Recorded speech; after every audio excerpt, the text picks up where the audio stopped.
You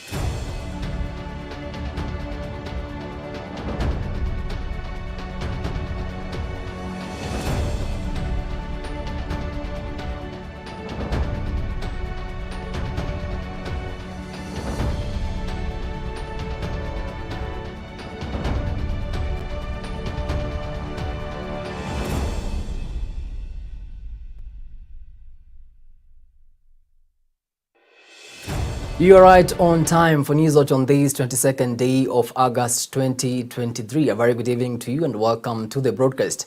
My name is Kennedy Kimani. The High Court has suspended the order to deregister Pastor Ezekiel Odero's New Life Prayer Center and Church. In a new application, Justice Jaira Singa granted Odero the suspension of the Registrar of Societies Directive, at the same time prohibiting the Registrar of Societies, its agents, or anyone acting on its behalf from disrupting or obstructing the operations of New Life Prayer Center and Church. Meanwhile, Odero has been given 7 days to file and serve the motion for the substantive orders of judicial review. Directions on the matter shall be given on the 20th of September after the court's recess. Today,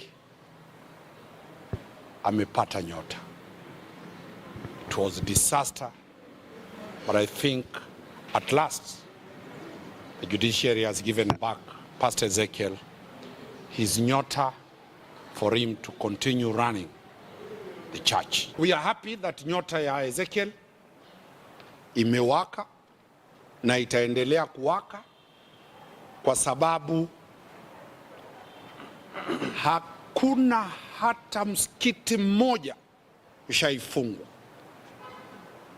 Hakuna hata temple moja ya Kihindi ishaifungwa. Hakuna shrine hata moja ama kaya yoyote ishaifungwa. Mbona kanisa la Ezekiel linafungwa? Hayawi huwa nyota ya Ezekiel imerudishwa na mahakama kuu ya taifa la Kenya. Now, President William Ruto has ordered Tourism CS Penina Malonza to surrender the control of Amboseli National Park to Kajiado County. Speaking today during the Maasai Culture Week in Sekanani, Masai Mara, President Ruto said that the county has demonstrated beyond reasonable doubt they have a heart for wildlife. At the same time, the head of state said that counties will start receiving 50% of game park revenues. Hizo game parks, ile mapato inapatikana pale, nimesema mapato inayopatikana igawanywe kati ya county government na national government 50%. Sijui kama tunaelewana. Game reserves ni za counties. Game parks zile za serikali ya kitaifa. County yenye ina host hiyo game park wapate 50% ya revenue ambayo inatoka kwa ile game park ambayo iko katika hiyo county. Sijui kama tumeelewana. Tayari waziri yuko hapa, PS yuko hapa. I have given them instructions on making sure that all our game parks across Kenya, revenues that are received are shared between the national government 50% and the county government 50%. So that, and I want the county government to make sure that that money goes to benefit the communities that play host to our national parks. The weatherman has warned that from October to December this year, the climate forecast shows high chances of wetter than usual conditions across most parts of the Greater Horn of Africa. According to the IGAD Climate Prediction and Application Center, there is an exceptionally high probability of experiencing wetter than usual rainfall in southern Ethiopia, eastern Kenya, and southern Somalia. As a result of the heavy rainfall experienced across much of the region, from March to May this year, increased precipitation from October to December this year may contribute to flooding. Our very own Tess Njenga with more on the story. My name is Eunice Koech. I am a climate scientist from IGAD Climate Prediction and Application Center, ICPAC. Currently, we're doing the Climate Outlook Forum. We're issuing the forecast for October to December season. And basically, the forecast that we're issuing shows that we are likely to have enhanced rainfall especially over areas where this season is significant. That is in Uganda, Kenya, South and Southeastern Ethiopia, Somalia, and Tanzania, Burundi, and Rwanda. So because of the developing phenomena that is called El Nino and the Indian Ocean dipole, these high chances for enhanced rainfall is what we are likely to experience. Even the western part, we still have high chances for enhanced, though not as much as the eastern areas, because we have this effect of the western areas of Kenya responding differently compared to the eastern part of the region. So the season is expected to start early, especially over the eastern areas, and expected to start late in the western part of the country. Level, we have created a regional and interregional cooperation mechanism. So actually we have to, the desert locks we share with the Arabian Peninsula. So we are talking also the other people who are on the other side of the Red Sea. So our coordination is much better. We had around 10 days ago, we had a meeting here in Nairobi, in Serena Hotel, actually exactly on this, on coordination, all the way from Egypt to Tanzania. People came together, so we're much better prepared. But what I want to highlight is that conditions are becoming much more favorable for investigation. Thank you so much, Tess, for that report. Moving on, Second Lady Dorcas Gachagua has urged leaders to empower and protect the boy child in Kenya, citing alarming statistics that revealed the plight of men and boys in the country. Speaking at a religious forum in Nairobi today, the Second Lady noted that 87% of inmates in the country are men and boys, while 51% of cases pertaining to child neglect involve boys. In addition, the Deputy President's spouse extended an invitation to religious leaders to collaborate with the Dorcas Rigathi Foundation and initiate a social movement to reclaim and restore the dignity of the boy child. When I stand here as a mother, I am appealing to every one of you and to everyone who will be watching this. It is time to change the course. It is time to redirect the destiny of our boy children. It cannot go on beyond here. If we go beyond here, we have no communities, we have no nation, we have no church, we have no mosque, we have no temples, we will have nothing. And history will judge us ever so harshly. Dear leaders, we must roll our sleeves. A shared prosperity, which is the tomorrow of our children. It is no longer tenable to sit and watch as we lose an entire generation. The future of our youth, that is, our boys, is in our hands. History, as I have said, will judge us harshly if we do nothing for the boy child now.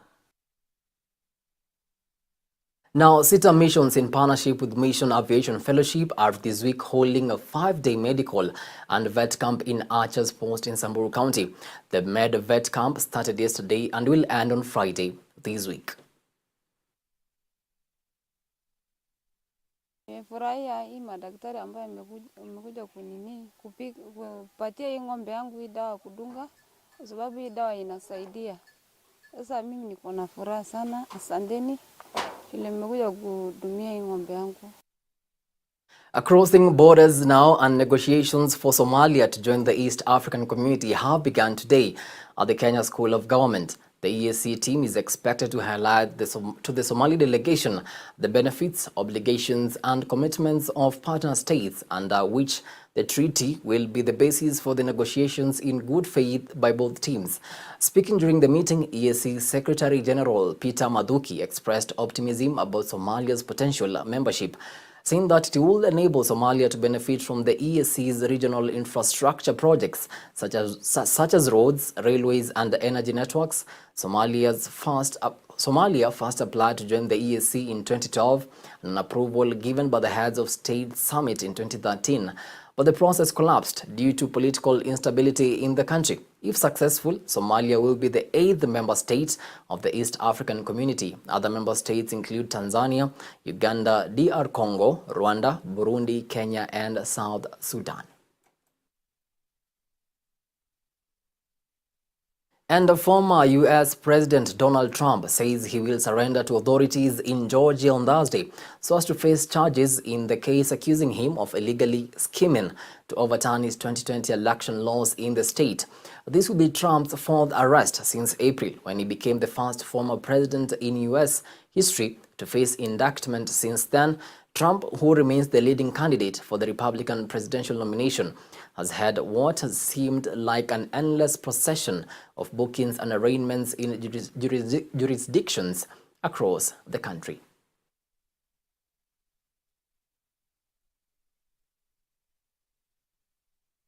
And with that, it's time for a quick breather here on Newswatch. But after the break, I'll be back with everything you need to know in the world of business and sports.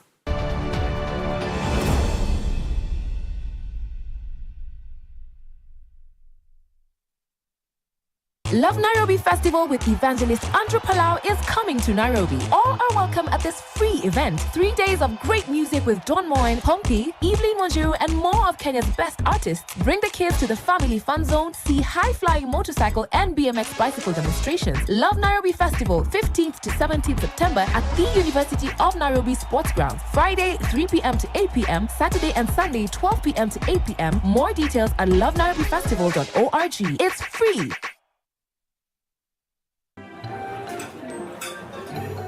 I've actually been trying to find a balance.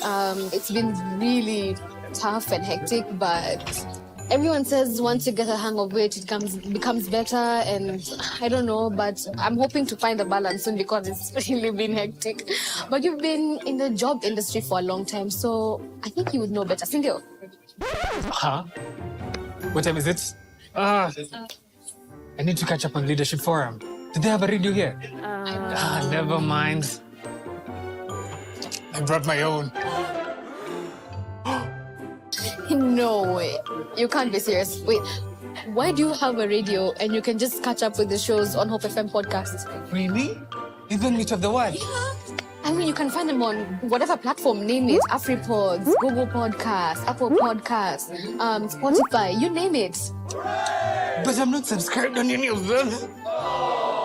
So no worries. You can just check out their latest episodes on hopemediakenya.org. You can now listen to select Hope FM programs on your favorite podcast streaming platform or directly on our website, www.hopemediakenya.org. Listen and live.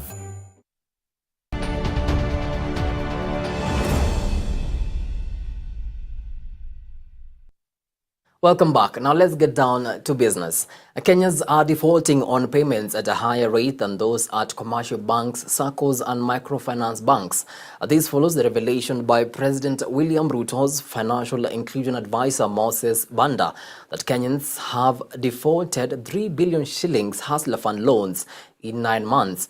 Since its unveiling, Kenyans have borrowed over 30 billion shillings from the fund, with 10 billion shillings yet to be repaid. President William Ruto has, however, promised to go after Hustler Fund loan defaulters, noting that there will be no place for the defaulters to hide.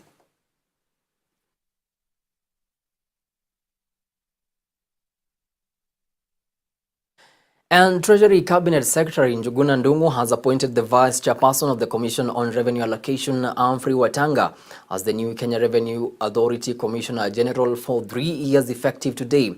Watanga takes over from Rispa Simiyu, who has been acting since February this year, following the exit of Githii Mburu, who resigned from the position after serving for 5 years.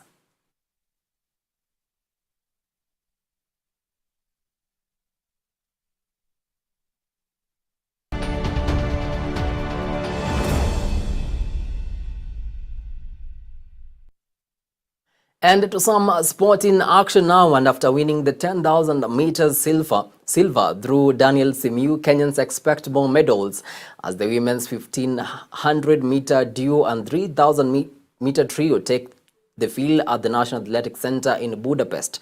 The multi-record holder Faith Kipyegon leads Nelly Chepchirchir in the women's 1,500 meters, while Simon Koech, Abraham Kibiwot, and Leonard Bett will parade in the men's 3,000 meters steeplechase. Kipyegon, who holds world records in 1,500 meters, 5,000, and the mile, is highly tipped to roll the 3.5 laps race.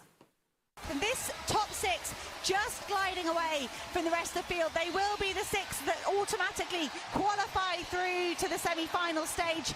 Are they looking around? I think perhaps Esther Guerrera is looking around. Everyone else is just sprinting for the line. But a comfortable win, 4:02 again.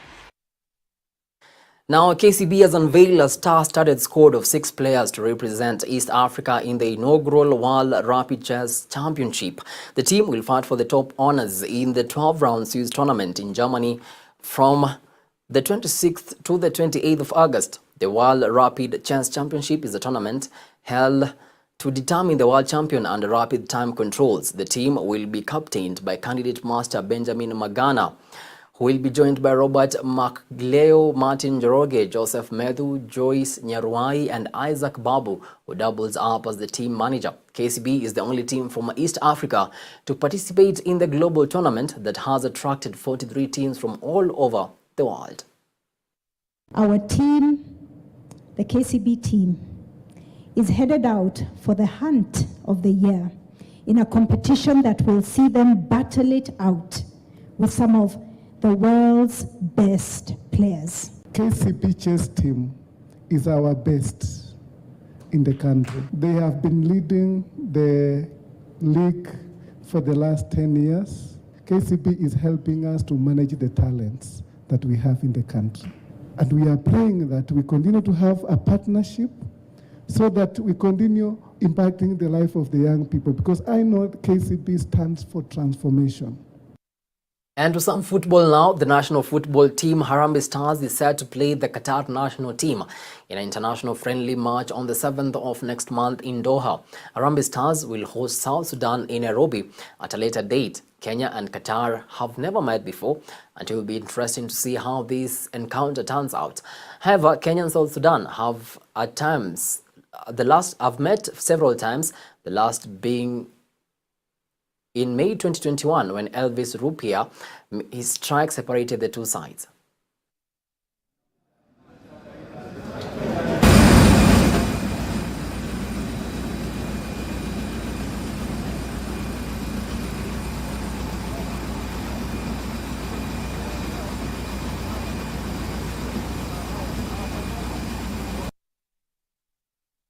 And finally, Arsenal overcame Takehiro Tomiyasu's harsh second-half sending off as Martin Odegaard's penalty was enough to secure a 1-0 win over Crystal Palace on Monday night. Palace dropped to 11th place, having failed to follow up their slender 1-0 victory at Sheffield United on the opening weekend of the season. Appeals for a penalty, and it's been given. Sam Johnson runs down Nketiah, bursting onto it. Eddie Nketiah saw the opportunity, nice for the ball. There's the Blues ring out. Ødegaard, classy penalty into the corner, sends the keeper the wrong way, never in doubt from the Norwegian. He opens his account for the season, Arsenal with their first away goal of the campaign as well. Beautiful penalty, Martin Ødegaard. Crystal Palace 0, Arsenal 1. Yeah, fantastic penalty. Always worries me sometimes with those types of run-up. It was comfortable, calm, and just slotted it in the far left corner. Now with that, we come to the end of our news tonight. Many thanks to you for watching Hope TV Newswatch. On behalf of the whole team that made this bulletin a success, have yourself a blessed night. My name is Kennedy Kimani.